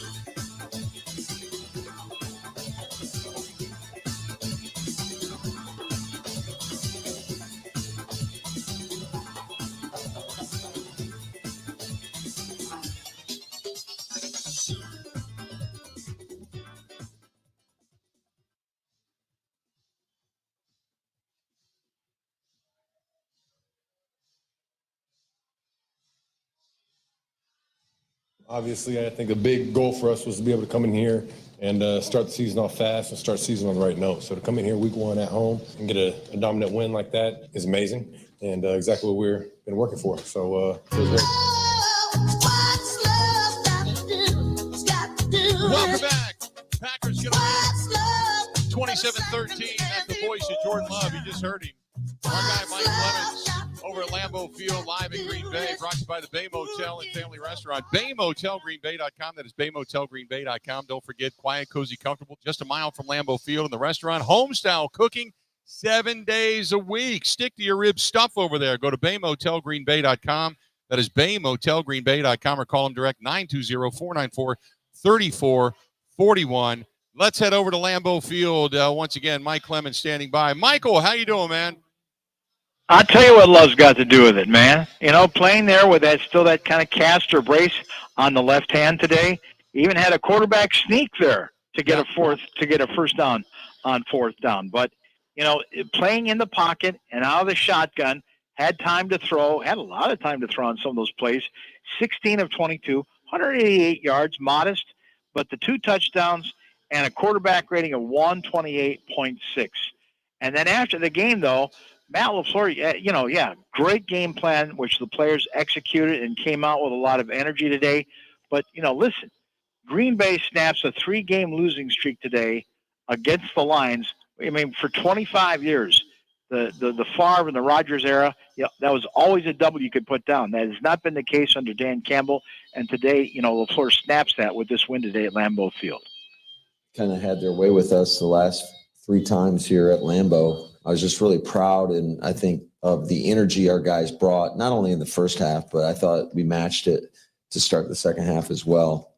Defensively, it was a dominant performance. I mean, I think I looked on the stat sheet, and we had something like 9 TFLs, 4 sacks against a really good offensive line, and Jared does a really good job of getting the ball out of his hands. So I thought defensively, just our style of play was exactly what we wanted. Mike, the big news obviously being the fact that Micah Parsons, comes into the fold and not only participates, but has an impact. He gets 1 sack today. Also, the pressure that he put on Jared Goff allowed Zane Anderson to snatch up one of the errant passes of Jared Goff. I mean, there was the Micah Parsons effect today. And here's one of the effects to it. Bill, today, for the first time in maybe 3 or 4 years, there's Rashawn Gary standing in his locker, big smile, waiting for the media to come to him, being a vocal leader and filling it. Yes, which is different, which is a little different. And more than happy to talk about it and to share the story with pride. And so I went right up to him, first line guy, to say to him, I said, so how do you think this team responded today? When you add the Cowboys' Micah Parsons, when you see all the national attention your team is getting right now, but at the same time, today was your first game without Kenny Clark because he's now in Dallas. Yeah, of course with the trade, everybody was down for a minute. Sad, just understanding, the position that Kenny had on our team, being a great leader, on and off the field, leading film studies, things like that. But, once you, understand the business of things and, understand, the brighter picture, it became, for me at least, bittersweet. Trade a hell of a player to, get a hell of a player, and then have, first week Micah in town, love his confidence, and he just, flows that throughout the whole entire team. But, it's been bittersweet, but, it's going to be, it's going to be good for us because the defense line, how the defense is flying, man, at least week 1 has been great. So we just got to keep on building.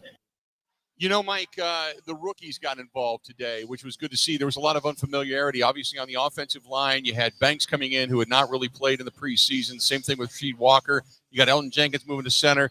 They got a chance to look at each other today. Jordan Morgan moving in and out with Sean Ryan and company. And then on the offense or the defensive side of the ball, without, obviously without your main center right there in Kenny Clark, you had new guys in the mix there as well. Yeah, so although the story will be about Colby Wooden, the veteran now with 6 combined tackles in the game, Devontae Wyatt stepping up, he hit that quarterback sack. I was looking at number 93, this undrafted kid out of Georgia, Nazir Stackhouse, and how this kid was lining up between their center and their left guard and holding that gap. And you know what? I thought this was interesting because he's got a new defensive line coach, and this DeMarcus Covington, and who says to these guys, listen, stop looking in the backfield. Stop looking around. If you see a little, you can see a lot. In other words, if you just read what the center and the guard are trying to do to you, you'll probably find out what's going on in the play. So I asked him, what did you learn today on the offense as going against that Lions offensive line, which is one of the best in the NFL? I learned a lot. About your footing and stuff like that. Oh yeah, I learned a lot, man. Like that, I couldn't overthink my technique, and basically, I emphasized see a little, see a lot today because I didn't want to be like this and this and that. I'm like, oh, bet center go down. I know it's a back block, so I'm playing it. It's a natural feeling. There is no, oh, what I do. It's a natural feeling. Boom. Oh, you're a little heavy. I make sure I stick this and don't move because I know if he's trying to move me, they're trying to get in that gap. So if I stick and I keep my ground, that gap is small. So that helps everybody on the outside come and make the play in the backfield or wherever. So just basically staying true to my technique. Like I know, like it doesn't matter how big you are, how tall you are, how strong you are. Shoot, you can be a 5-time All-Pro. Like I know my technique is going to help me regardless. And it's like today was a great opportunity to showcase what I've been learning while I was here, what they expect from me. So when I'm in the shade, I know, all right, bet I'm in the shade. The QB on the center, the back is directly behind him. So I know I might get stretched open or stretched away. I got to make sure I'm prepared to go lateral. Oh shoot, I got to make sure I'm prepared to play this bump. So basically, just everything I learned, I just put it out there on the field today. Mike, I thought not only did he get his feet wet, and that's an incredibly mature way of thinking about things, but you got a guy like Quay Walker who really started to step up before he ended up going down with the injury last year. I thought he had a solid game. Edrin Cooper had a solid game. The linebacking core looked good, and if that's the beginning of better things to come, then you got to be excited about the defense. Quay Walker, 9 combined tackles today against the number 1 scoring team in the NFL last year. The Lions averaged 33 points a game. And so you saw him moving around the field, and he felt pretty good about those guys. I said, how do you feel that the defense held the Lions to just 1 touchdown and 2 field goals today? From the first start all the way to the last snap, I want to say we was playing pretty fast. We had a couple of extended drives, like 17-play drives. We want to get off the field in these situations, but it happens. So they only got 3 points out of that, which we can live with that. You know what I'm saying? Keeping them out of the end zone. I think we did pretty good, getting a great job of getting the ball back to Jordan, and that was that. Mike, Xavier McKinney, one of they only had 4 penalties today, 2 of them on special teams. One of them was Xavier McKinney, and it was more of a reaction. It wasn't necessarily something that he specifically went out and searched to do. It was something that he reacted to, and that was getting headbutted today. And I have a feeling that Dan Campbell's guys, they wanted to play physical and push their buttons. Yeah, I mean, earlier in the game, you saw the Lions safety, Brian Branch, do a headbutt and then get a flag for unsportsmanlike conduct, gave the Packers 15 yards and a first down. And then later, they're calling the same thing on Xavier McKinney. And he's like, well, what are you talking about? And so then they showed a replay, even after, that was enforced, that penalty was enforced, the Lions accepted it. There was a replay a few plays later that showed, no, it was the Lions receiver that banged heads with Xavier McKinney. And he's like, what are you doing? He's getting back, and he's the one that gets called for taunting. He's the second one. So I'm telling you, Bill, there's some of these teams where these defensive coaches, they look for they'll tell guys, hey, just headbutt him a little bit, okay? It looks like a little tap. That'll set some of these guys off. Like Quay Walker, he's been suspended.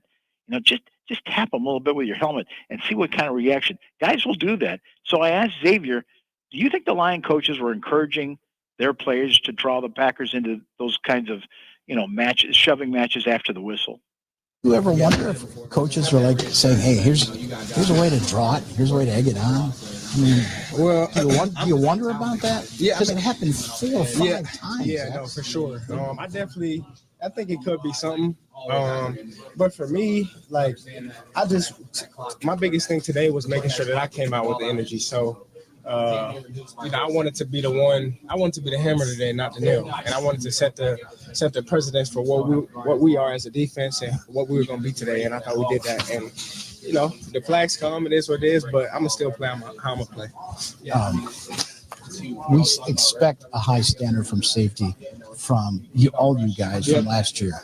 And Mike, Micah Parsons, there was an effect today. Obviously, there was an energy when he came out of the tunnel. The place went crazy. When he came onto the field, the place went crazy. The players responded to him. He had an impact, whether he was creating a sack, a tackle, or just being present in the backfield.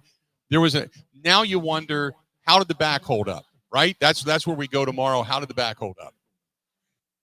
Okay. And Quay Walker even said, hey, you could see when number one came on the field, you was watching Goff and the offensive line look and then start talking to each other like, okay, here he comes.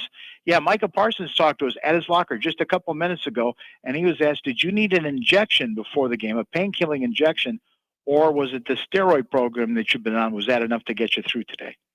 The steroid pack was enough, and then the treatment. I'm telling you, the training staff every day on me, doing everything they have to do to strengthen it, feel confident in it. And obviously they felt confident for me to go out there today. So, we played really well. So they're going to keep building on that. About to go get some treatment now and get ready. And then today, defensively, that was great. The first couple of offensive drives, they looked smooth. They were golden like butter, baby. They went right down the field. They put up 10 points. And Jordan Love, I said, he had a couple of throws that he probably wants back, but for the most part, he was on target. He kept his feet under him. A lot of the things that we talked about at Super Bowl about getting back to the fundamentals, and he was delivering the ball to everybody today. 9 different guys in those first offensive drives got to touch the ball. Even Jaden Reed, who's had this foot injury, or Dontavian Wicks, or the rookie, Matthew Golden. And so I asked Tucker Kraft, even Savion Williams, who's missed a lot of camp with various injuries, he got the jet sweep. And they had the tight end jet sweep with Tucker Kraft, right?